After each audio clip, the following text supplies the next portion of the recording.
অনেকেই বাড়ি ফিরছেন, তবে শেষবারের মতো কফিনবন্দি হয়ে, জাতীয় পতাকায় মুড়ে। ভারত পাক সংঘর্ষ কেড়ে নিয়েছে তাদের প্রাণ। বলিউডের চিত্রনাট্যে নয়, বাস্তবের নায়ক এরা। কাউকে নিয়ে কথা হয়, কাউকে নিয়ে হয় না। মনোজ ফোগত হরিয়ানার চরখি দাদরির বাসিন্দা। সামাসপুর গ্রামের ছেলে, পাঞ্জাব সীমান্তে কাপুরথালায় পোস্টিং। সেনাবাহিনীর ল্যান্স নায়ক পদের দায়িত্বে।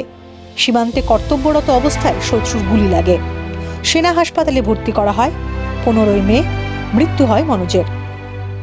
বাবা রণবীর সিং ফোগত মারা গিয়েছেন 7 বছর আগে। পরিবার বলতে মা, স্ত্রী ও 2 সন্তান। मेरा दूध नहीं रजाया और देश खतरे और वो शहीद हो गया, कुर्बानी दे गया। मगर अब के सब कसम तो कर मैं क्यों कर रही होंगी। मुझे बहुत दुख है कि मेरे पति देश के लिए शहीद हुआ, मुझे गर्व है। आज इसलिए मेरे बच्चों के लिए कोई नहीं है जिससे मैं उसे हाथ पर मेरा कोई नहीं है, इसलिए ना तो मेरा सास है, नहीं मेरा ससुरा और नहीं मेरे देवर जेठ है। आज मेरे बच्चों को कोई पालने वाला नहीं है, मैं किसके सहारे मेरे बच्चों को पालूंगा। আমার এই ড্রেসগুলো চাই, ডিসকাউন্টও দিচ্ছে। এই গরমে সারাটা দিন যদি ফ্যান চলে, যা ডিসকাউন্ট পাবে সবই ইলেকট্রিক বিলের পেটে যাবে। তাহলে ফ্যান বদলে দাও। স্টাইলিশ তো বটেই, তার উপর ইলেকট্রিক বিলও বাঁচিয়ে দেয়। চলো কিছুটা সেভিংস করি, তুমি, আমি আর ভিগার্ড বিএলডিসি ফ্যানস।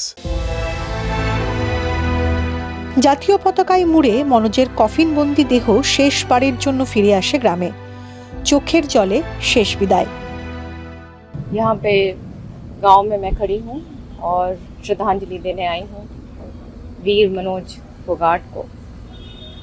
और भारत का हमारा बहादुर भाई बेटा था और सेना पे हम सबको बहुत गर्व है।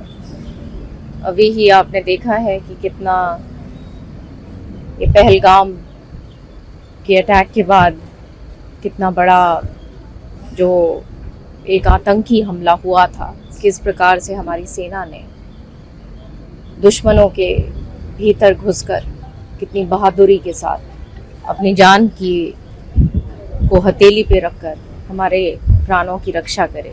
और हरियाणा प्रदेश में भी अपना ये क्षेत्र, जिसमें दादरी, भिवानी, महेंद्रगढ़ क्षेत्र है, जहाँ सबसे ज़्यादा जवान है, चाहे वो फौज में हो, पैरामिलिट्री फोर्सेज में हो, और इन्हीं की वजह से आज देश सुरक्षित है। কার্গিল, বালাকোট, উড়ি কিংবা অপারেশন সিঁদুর, পরপর অনেকগুলো নাম। কিন্তু প্রতিদিন সীমান্ত রক্ষায় যে সংঘর্ষ চলে, সে খবর সবসময় শিরোনামে আসে না। তাই অনেক মনোজ শহীদ হলেও তাদের কথা জানতে পারেন না অনেকেই।